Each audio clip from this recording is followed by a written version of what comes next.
Hello.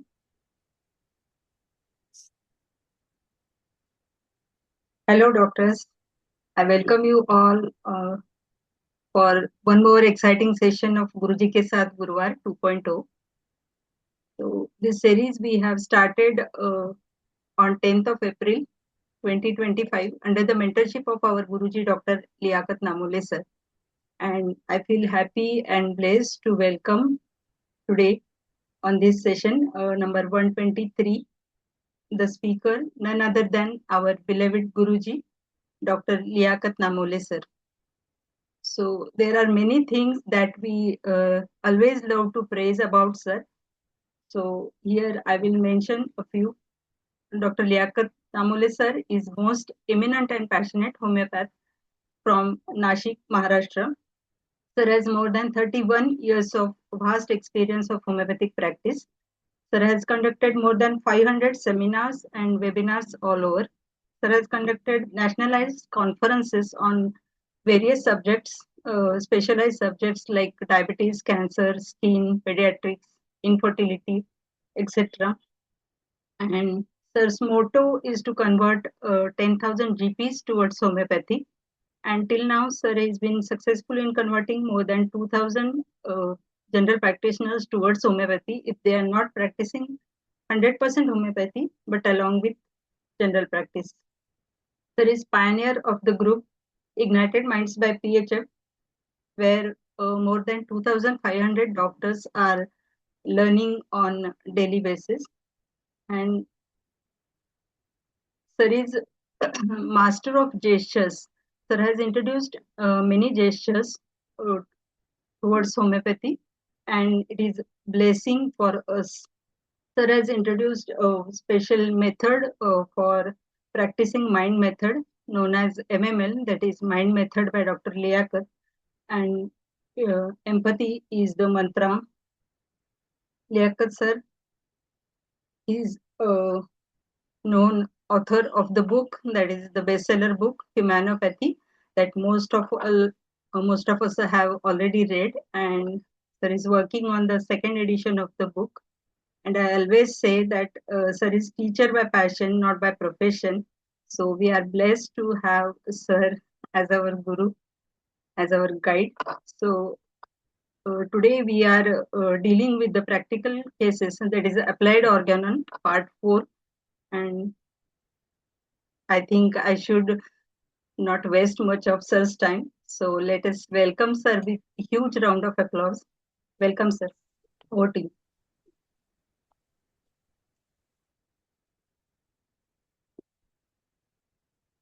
Sir mute आहे mute आहे Thank you so much for the wonderful introduction as always. Thank you.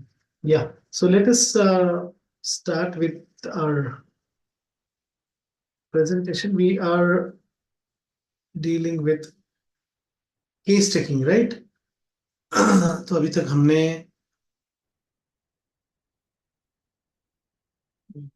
Practical case खुल क्यों रहा है यार? ये ऑफिस में इज नॉट ओपनिंग वंसी. काय सर एमएस ऑफिस खुल नहीं रहा है. anyways what was the aphorism beta? 90 till 95 we have completed. It is Okay. 96. 96th aphorism. So can you read it for me if you have it? Yes. Yeah. I don't know what has happened to this. This office is not working. Open नहीं होते थे. Slides तो open होते नहीं है.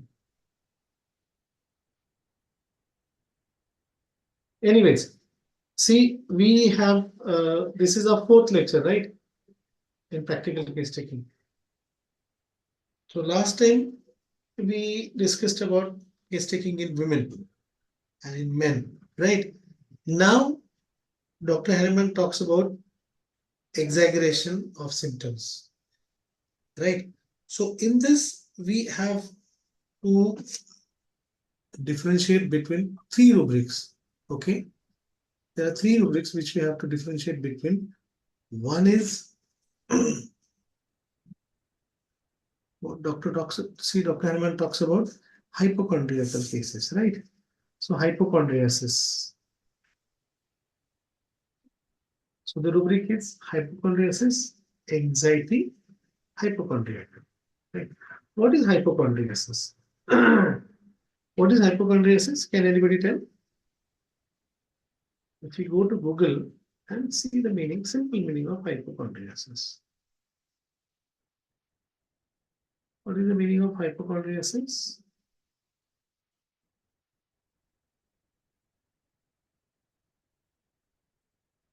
Illness anxiety disorder, right? Is a mental health condition characterized by excessive worry about having or developing a serious illness, even when medical tests are not. Please remember, the main thing is even when the medical tests are normal. The symptoms include misinterpreting normal bodily sensations as serious symptoms, repeated body checks, health-related reassurance seeking, and avoiding healthcare providers. Treatment often, forget that, psychotherapy and all. For us, what is important? What is important for us here is they do not have any illness. Hypochondriacal में क्या होता है? They do not have the illness. The normal sensation, like if you have gases, like most of the times these people will come with fullness on the left side of the abdomen, or they will feel the palpitations. These are the two things that I have seen very marked, or burps, little burps also there. Okay, little burps. कि sir जब तक डकार नहीं आती ठीक नहीं लगता, ऐसा लगता है जान निकल जाए. सर इधर कुछ है नहीं ना, इधर कुछ है क्या? Whereas left abdominal pain. Can anybody tell what is the commonest cause of left abdominal pain, especially in the left hypochondriac or left iliac? Hello, hello. You can unmute and talk to me. Hello, guys. Ureteric calculi. Ureteric calculi. Okay. Commonest reason? Colitis. Colitis. Okay. And if the tests are normal, then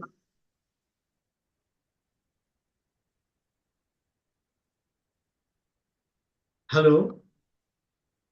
There is no local tenderness. If there is colitis, you check the patient. There is no local tenderness. There is no complaints of urine. The urine is fine. Even if they do not drink water, they do not get burning in the urine. Okay, they don't have less urine. They pass good amount of urine. They don't have burning urine. They do not have any symptoms of urinary tract infection or difficulty in micturition. Then what is the reason? What else? Left side में पेट की by तरफ अगरचे दर्द हो doctor साहब, तो क्या common diagnosis होता है? दो डॉक्टर्स ने बताया कि एक स्टोन हो सकता है और एक ने बताया कि आंत में सूजन हो सकती है. क्या कहते हैं उसको आपने? व्हाट इज इट कॉल्ड है? Inflammation of the intestine.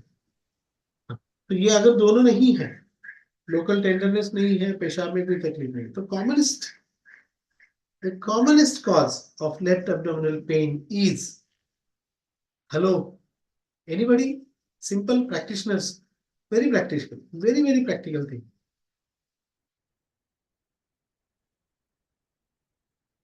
Hello, anybody?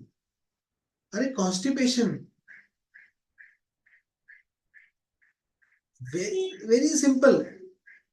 The commonest cause is constipation or unsatisfied stool. Like even if they pass the stool, they do not get, they are not really satisfied about the evacuation.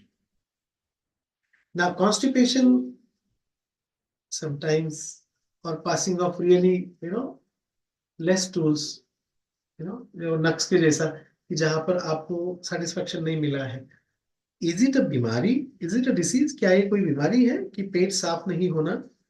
Hello, और बार बार आप उसके लिए कि doctor साहब क्या है, doctor साहब ये तो नहीं है. कॉमनेस्ट हम लोग क्या करते हैं पता है, जनरल प्रैक्टिशनर्स क्या करते हैं पता है, यहाँ पर सबसे बड़ा पंगा जीपीस क्या करते हैं पता है, देन दे विल, सबसे पहले आप क्या कराओगे, इन्वेस्टिगेशन कराओगे, आप बोलोगे यूएसजी करो, यूरिन रिटिन करो, है ना, केएफटी करो या आरएफटी जो भी आपके हो उसको, बराबर ना।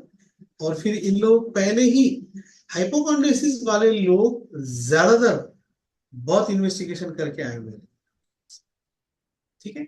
मतलब जो कि कॉमन सेंस है कि नहीं हुआ पेट साफ तो आपको लेफ्ट साइड में दर्द होना है, थोड़ा सा गैसेस महसूस होने हैं। अब यहाँ पर जिपिस्टनम के नीचे अगरचे कोई दर्द हो रहा है यहाँ पर एपिगैस्ट्रिक में यहाँ पे, तो इसमें कोई बीमारी होती है क्या, सर कोई आंसर तो नहीं है, सर कुछ प्रॉब्लम तो नहीं है, सर यहाँ पे हमेशा दर्द होता है, इधर भी होता है, फिर आप बोलोगे ऊपर होता है कि हाँ इधर भी होता है सर, हाँ सर मुझे कभी कभी ऐसे दर्द दर्द महसूस होती है, तो आप बीपी चेक कर लो, पल्स चेक कर लो, सब नॉर्मल है।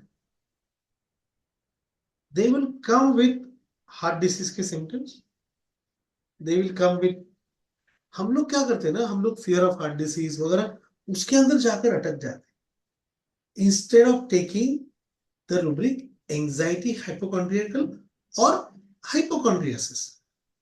एंजाइटी हाइपोकॉन्ड्रियकल के अंदर फिर आपको कम आएगा, उसमें बहुत ज्यादा स्पेसिफिकली अगर आता है कि सर कुछ है तो नहीं, वो जो बहुत फिक्र लेकर अगर आ रहे हैं तो आप शायद एंजाइटी का हाइपोकॉन्ड्रियकल लो। बट अगर if you take my advice, मेरी अगर आप मानोगे तो I would prefer taking hypochondriasis because it's a bigger rubric, ठीक है। 137 remedies are covered, so I take the rubric hypochondriasis. Is it clear? Hypochondriasis clear हुआ? Yes sir. हाँ, sir ये मतलब बंदा डॉक्टर को परेशान कर देगा, मतलब पूछ करके बहुत या कुछ। परेशान करेगा। तो उसके अंदर टाइप्स आएंगे, देखो अब इसके अंदर जो रेमेडीज है उसमें परेशान करने वाली रेमेडियां कौन सी है जो बार बार आपको कॉल करेंगी, बार बार रीएश्योरेंस चाहिए, वो अलग रहेगा। देखो वो फिर आर्सेनिक आपको बार बार परेशान करेगा, फास्फोरस आपको बहुत बार परेशान करेगा क्योंकि बहुत ज्यादा कम्युनिकेटिव है, लैकेसिस भी कम्युनिकेटिव है, फास्फोरस सबसे ज्यादा कम्युनिकेटिव रेमेडी अगर कोई है पूरे बटरेमेडी का तो वो है फास्फोरस।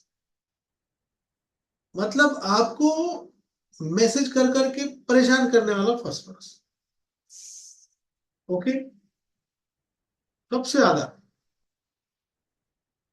बार बार रिपोर्ट करने वाला वैलेरिया, पागलों की तरह 50 डॉक्टरों की तरफ घूमने वाला, ये तो नहीं ये तो नहीं है, फिर भी उसका समाधान नहीं होगा, वो है कैलकेरिया, ठीक है। और जब तक सर्जरी वर्जरी करके दम नहीं लेता तब तक नहीं मानने वाला स्ट्रेमोनिया, क्योंकि इसके आगे एक रूब्रिक जाता है परेशान करने वाले के लिए। रूब्रिक क्या आता है पता है, हाइपोकॉन्ड्रियोसिस के बाद में आएगा इनकंसोलेट, मतलब आप उनको कितना भी रिएश्योर करो वो इनकंसोलेट। Yes sir. और बात मान लिया आपकी, समझो कि हाइपोकॉन्ड्रियोसिस में, देखो अभी अपन ने देखा है कि हाइपोकॉन्ड्रियोसिस में मतलब आपकी बात से अगर वो मान गया कि चलो कोई नहीं सर आपने बोल दिया ना कुछ नहीं है, तो वो है एक्वोनाइट। और फास्फोरस भी कुछ हद तक आपकी बात से सहमत रहेगा, अर्जेंटम नाइट्रिकम भी आपके पास आके रिएश्योर हो जाएगा। अर्जेंटम ज्यादा लाइट की नाद में नहीं लगता है, ठीक है।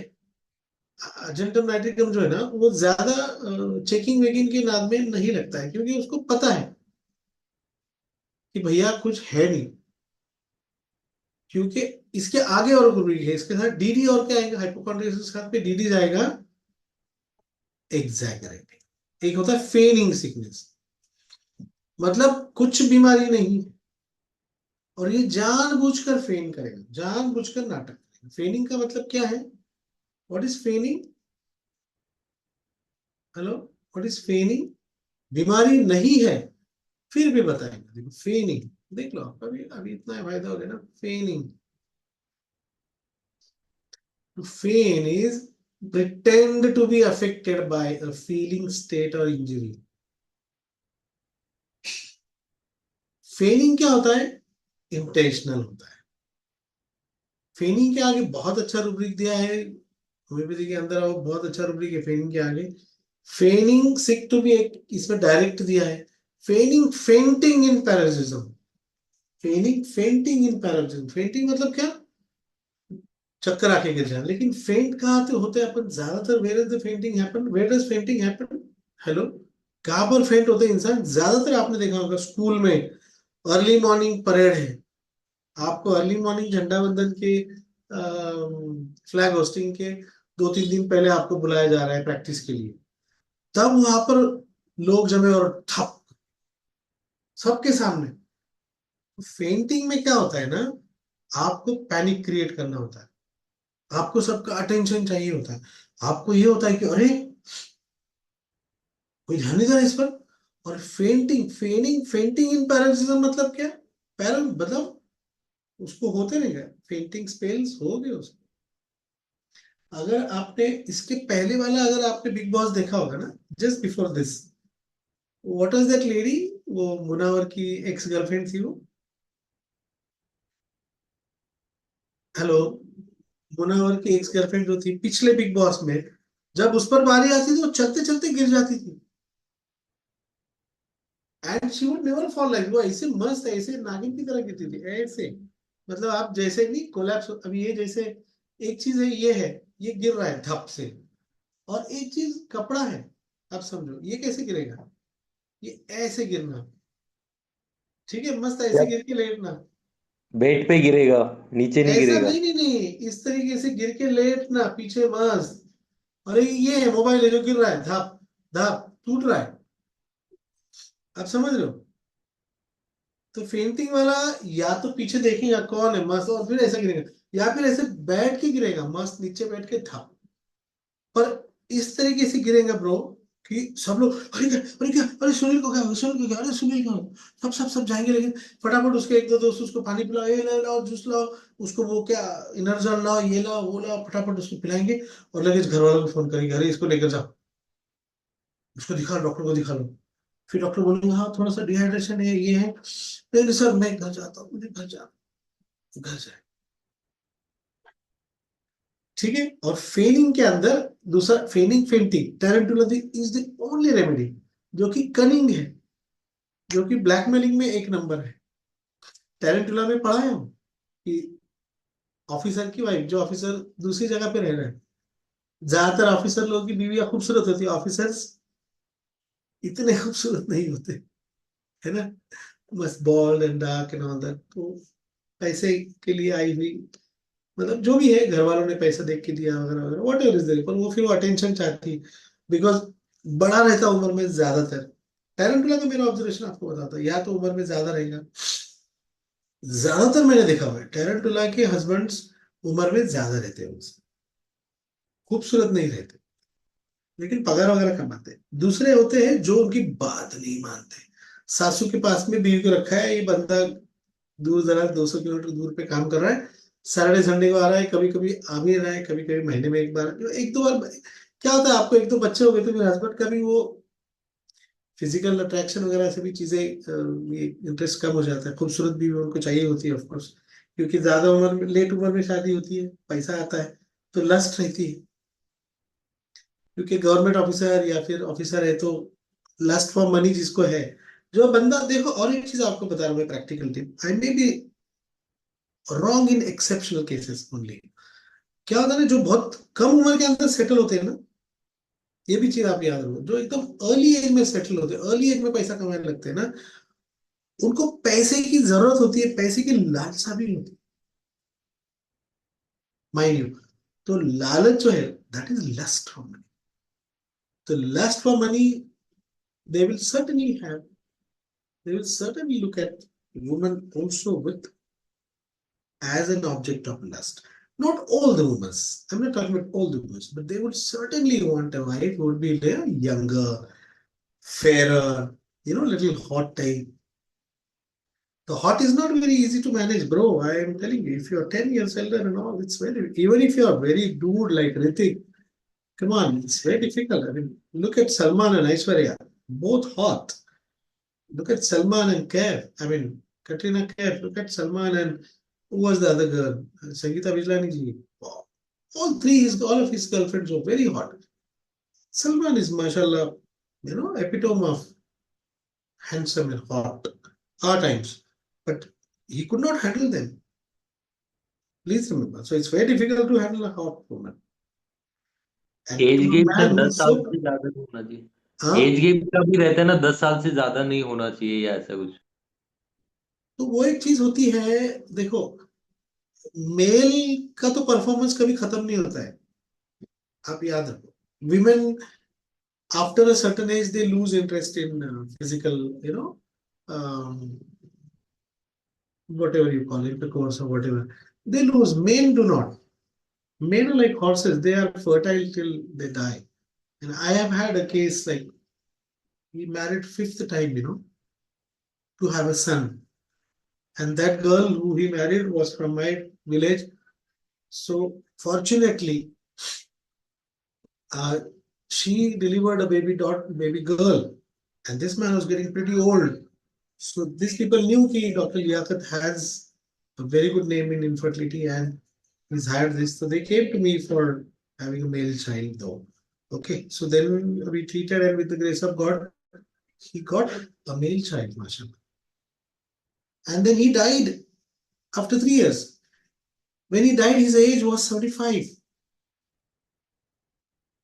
At the age of 71, he conceived. His wife conceived. His first child from that same lady was at the age of 69. This man was 69. This girl was 35. He married her when she was 32. For money, he has huge land in near Pune, huge, like 30, 40, 40, 45 acres, something land. 5 wives, but all of them are very happy with him. Like they said, कि okay, आप शादी कर लो, कोई नहीं. तो पैसा इतना था तो so I'm talking about men do not become sterile very easily. By and large, they are fertile. Okay, so age gap between man and woman is not the criteria. The thing is, वो जो एक mind का रहता है, लेकिन hello आप समझो कि वो चाइल्डिश रोमांस वो नहीं करेगा ना। अब मान लो कि एक 35 साल का है, 32 साल का लड़का है, 20 साल की लड़की से शादी कर रहा है, 22 साल की लड़की से शादी, या 18-19 साल की लड़की, तो वो उस लेवल पर नहीं जाएगा ना। वो थोड़ा सा उसके हाँ हाँ हाँ, ओ माय बेबी, उलुलुलु, I mean he will treat her like a, ठीक है, फॉर अ वाइल वो नखरे सहन करेगा, ओके। बट जो इंसान बगैर बीवी के 30-32 साल तक बगैर किसी, बिकॉज वो अपने धंधे में, काम में, एम्बिशन में लगा रहता है, तो वो होता है ना, they don't have really time for romance and all, और even if they had the romance it was for short a while, most of them do not have. जो लोग गवर्नमेंट जॉब के लिए एस्पायर करते हैं, या जो लोग एम्बिशन के लिए एस्पायर करते हैं, या जो लोग जल्दी बिजनेस में आ जाते हैं, वो लोग ज्यादातर विमेन के नाम में नहीं लगते। एट द नाम में नहीं, I am sorry to say that word, I am sorry, I take back my word, but वो इश्क विश्क के चक्कर में नहीं पड़ते, और शादी भी करना उनको उस वक्त पॉसिबल नहीं होता है। तो वो उनको लस्ट होता है एक सेटल होने का, एक नाम कमाने का, पैसा, बंगला बंगला, वो पहले उनको चाहिए होता है, गाड़ी वाड़ी, एंड देन दे मैरी। जैसे एक साल में man coming becoming like he'll become a government officer, but even then अगरचे किसी को ऑफिसर बनना है तो वो इतने जल्दी आर्मी में भी ऑफिसर नहीं बनता है, 30 तो लगता है उसको उम्र कम से कम। और फिर इधर उधर उनकी ट्रांसफर होती है, सियाचिन वगैरह का, वो निकलने के बाद में फिर दे मैरी कि भैया अभी चलो, मैं मेरी बीवी को लेकर सियाचिन में नहीं जा सकता। तो फिर वो जब उधर के उनका हो जाता है एक 3 साल का टेन्योर जो फील्ड का होता है, then they marry, and certainly they will marry, of course उनको प्रपोजल तो 50 आएंगे। और आप सोचो ना, एक इंसान अगर 30 साल का है, उसको अगर एक 29 साल की लड़की का प्रपोजल है ना, और एक 20 साल की लड़की का प्रपोजल है, तो सर्टेनली वो 20-22 साल की लड़की से शादी करे, सर्टेनली। ऐसे लोगों में बोलो, not the romantic types like, not the romantic types like me who would prefer marrying a woman who, even if she's 1 year elder to you or 1 year younger to you max, तो ये एक होता है, ठीक है। तो इनकी बीवियां ज्यादातर फिर वो अटेंशन के लिए, क्योंकि उनको ये होता है कि ये इतने साल बगैर औरत के कैसे रहा, कि भाई 30 साल की उम्र तक, 32 साल की उम्र तक कैसे रहा। और फिर ये मेच्योरली बिहेव करता है, तो ये लेडी के मन में नेचुरली डाउट आता है कि यार ये क्या, is he losing interest in me? अब तो मेरी उम्र अभी से हो रही है। अब समझो ना, एक लड़की 20 से 21, 22, 23, 24, 25, 26, वो तो लड़की ही है ब्रो। अभी 30 साल तक तो औरत लड़की ही रहती है बेचारी, even if she is like has 2 kids and all that. तो दिस मैन लूजेस इंटरेस्ट। अब वो कैसा बच्चा है, तो बच्चा सोया हुआ है, तो ये क्यों आएगा ना, महीने में, हफ्ते में 2 बार क्यों आएगा, I mean, हफ्ते में 1 बार क्यों आएगा? आप समझ रहे हो, थक जाता है इंसान। अभी बड़ा ऑफिसर है समझो, मंडे टू सैटरडे उसका जॉब होता है, संडे के दिन आना है। हफ्ते में मतलब महीने में 2 बार अभी वो सैटरडे संडे मिलता है। सेंट्रल गवर्नमेंट में नहीं रहता था पहले, स्टेट गवर्नमेंट में सैटरडे संडे नहीं आता है, प्राइवेट में आता है। लेकिन वो खुद इतने थके रहते हैं, उनके लिए तो मतलब फ्राइडे नाइट, तो उनको तो दारू वारू पी के मजे करने के रहते हैं कि भाई नहीं अभी मैं पहले रिलैक्स करूंगा फिर जाऊंगा। बीवी के पास में भी आएंगे तो उसको 1-2 पेग लगाने होते हैं। तो ये रीजन से फिर वो टैरेंटुला बनती है, फिर वो फेनिंग पेंटिंग करेंगी, क्योंकि फिर वो कोई ना कोई सिखाएगा ना उनको कि अरे तू बीमार रहे। फिर उनको आसपास वाले, अभी ऑफिसर की बीवी पैसा तो फिर थोड़ा भी हुआ तो काम वाली होती, दीदी आप आराम कर लो, आपको ये नहीं है। फिर दीदी को अगर सेक्सुअल सेपरेशन है तो lady will have the massage and all that, है ना? तो वो she will try to quip her desire by massage और बाय योगा। बट ये कम उम्र में 30-32 के, मैंने नहीं देखा एक लड़की 20-22-23 साल, 24 से 25 साल की लड़की योगा करते, अभी तक नहीं देखा। दे वुड डू, अगर वो कॉर्पोरेट में है तो वो हेल्थ के लिए करे, पर कोई नहीं करता है। तो आपके पास में डिजायर स्वीप करने के लिए आपके पास में कोई वेंट नहीं होता है, और आपको सुख वस्तु हो जाते हो, आपके नौकर चाकर सब रहते हैं। तो फिर आपका एडेप्टेशन नेचुरली थोड़ा सा बीमार है, फिर ये भी फोन करेगा शोना कैसे, हाँ थोड़ा सर दर्द है। अब ये बंदा तो चाहेगा कि ये बीमार रहे,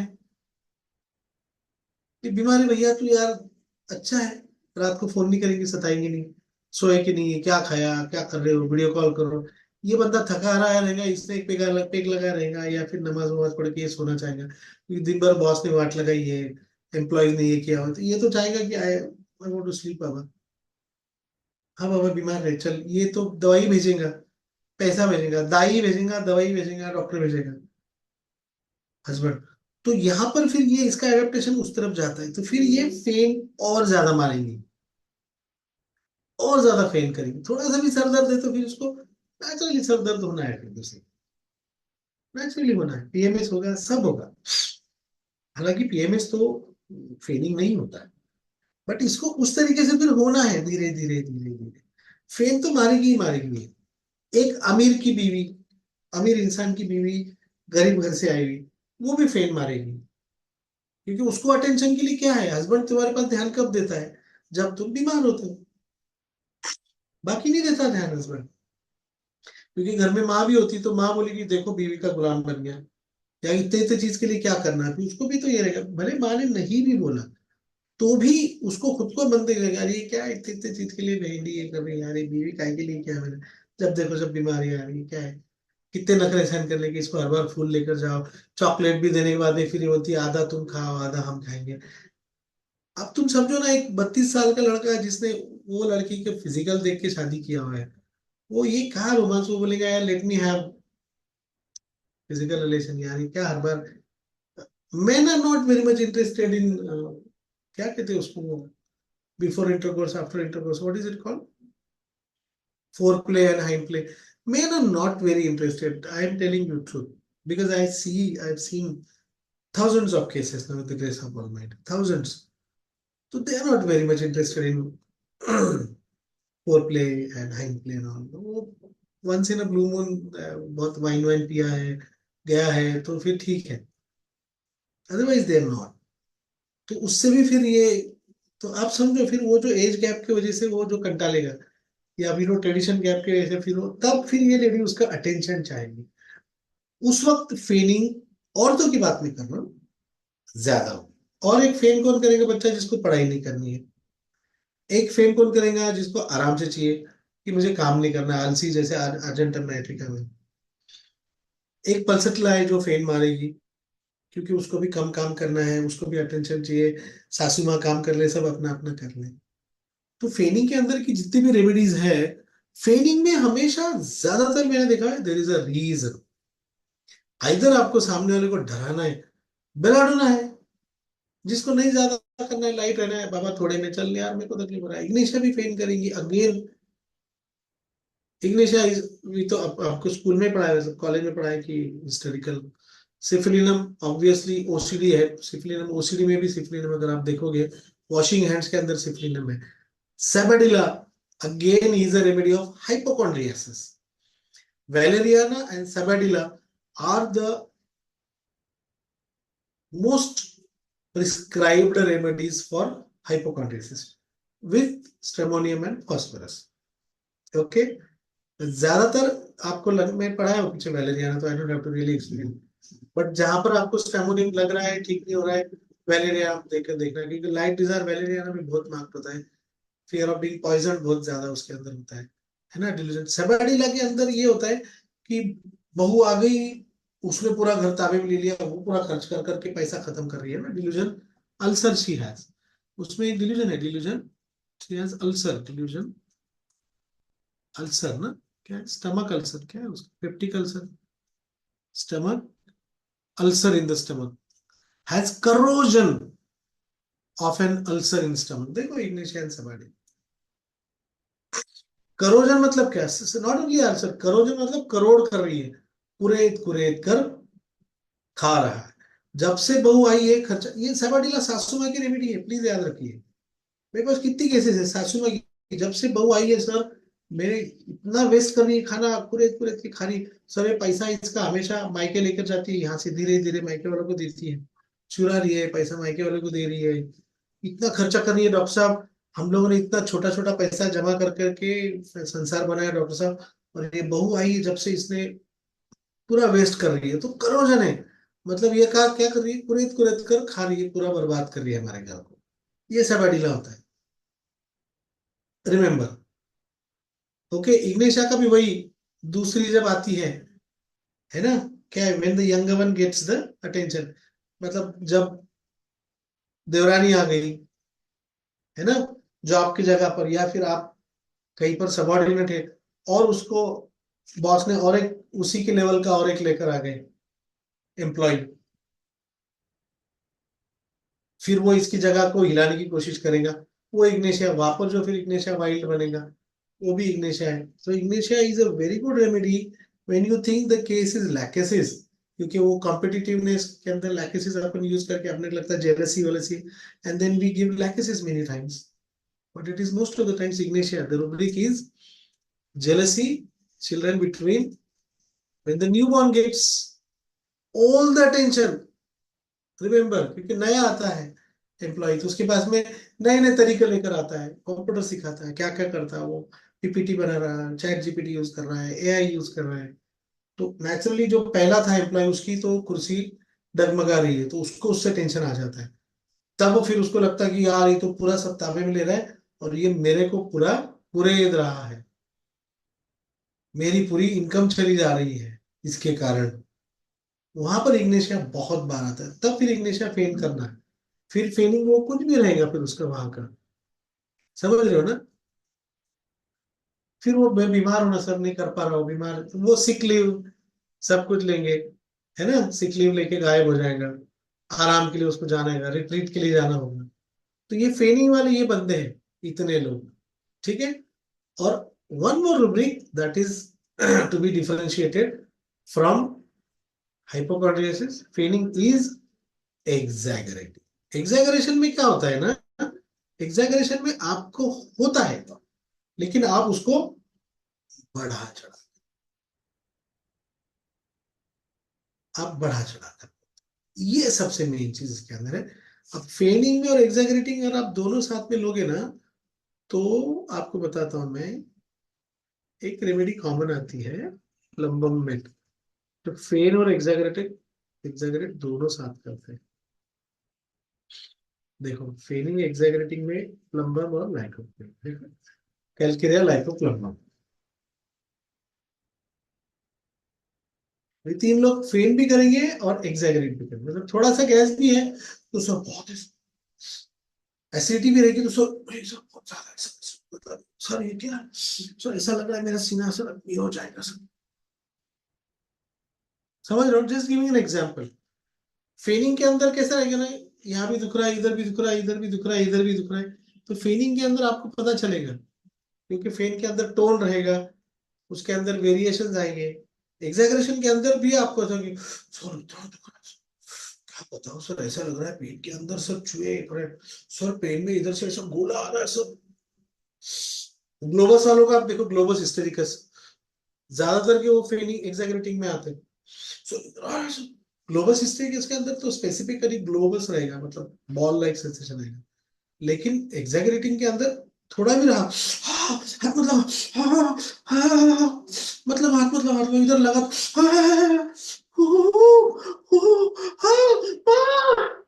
कितना लगा दिया रे, बाटे मिले आपको मिल गया, इतना सा लगा हुआ है। समझ रहे हो? और फिर आप जाने के बाद भी देखना, अरे इसमें तो है, ये तो अभी कॉफी भी नहीं, अरे ये तो सिगरेट फूक रहा है, अभी छाती में दर्द हो रहा था, ये तो नीचे आ गया, कॉफी और सिगरेट ले रहा था। तो एग्जैगरेटिंग में इंटेंसिटी रहेगी, फीलिंग के अंदर प्रॉब्लम नहीं रहेगा, हाइपोकॉन्ड्रिया के अंदर छोटी छोटी चीजें रहेगी, जो बीमारी नहीं रहेगी, लेकिन उसको लगेगा कि मुझको बीमारी है। ठीक है?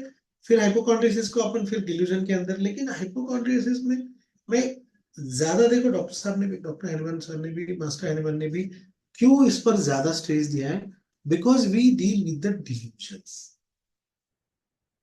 We deal with the delusion, हम लोग वी फेल। जैसे एक रूब्रिक है, वैलेरिया ने इतनी बार चेक करके आएंगे कि आपको ऐसा लगेगा कि यार ऐसी बीमारी है जो किसी को मिल नहीं रही है।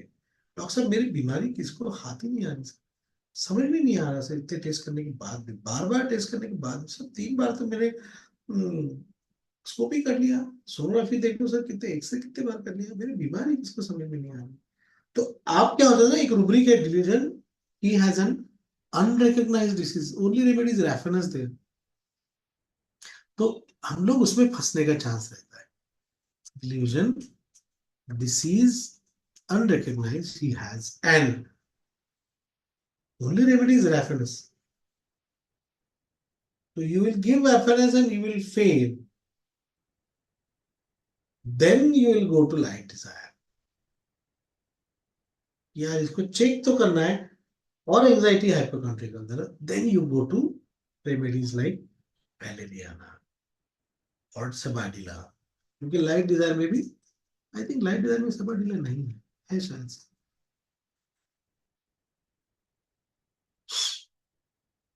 देखो लाइट डिजायर सबाडिला में वैलेरियाना आता है ना? तो इस वक्त फिर अपन थोड़ा इसमें आते हैं। हाइपोकॉन्ड्रिया कर लिया, एंजाइटी हाइपोकॉन्ड्रिया कर लिया, लाइट डिजायर लिया, फिर थोड़ा सा 1-2 रुपये जोड़ के उसके साथ वीकनेस वीकनेस वीकनेस बोला, तो देन यू गो टू वैलेरिया। तो डिल्यूजन्स आपके फेल हो जाते हैं हाइपोकॉन्ड्रियल के केसेस के अंदर, प्लीज रिमेंबर। इसके लिए डॉक्टर साहब ने, डॉक्टर हेलमैन ने केस टेकिंग ने स्पेसिफिकली हाइपोकॉन्ड्रियल का मेंशन किया हुआ है। That is why I said I need to devote one lecture on this. So I hope I'm clear about feigning, exaggerating, and hypochondriasis. Any doubts?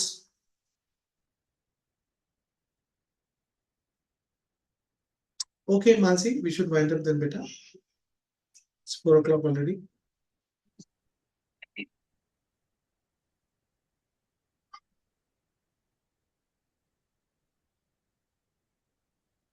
Yes, sir. Thank you so much, sir, for a wonderful session. As always, with practical tips. So, really, we understood the meaning of applied organ and how we can apply organon in our day-to-day practice. So, and the beautiful relation that you showed with organon and repertory, that was very beautiful, and we can definitely use these rubrics very wisely: hypochondriasis, exaggerating, and feigning sickness. So, thank you so much, sir. Thank you, everyone, for joining. Thank you, my team PHF. Thank you. Thank you, beta. God bless. Thank you sir.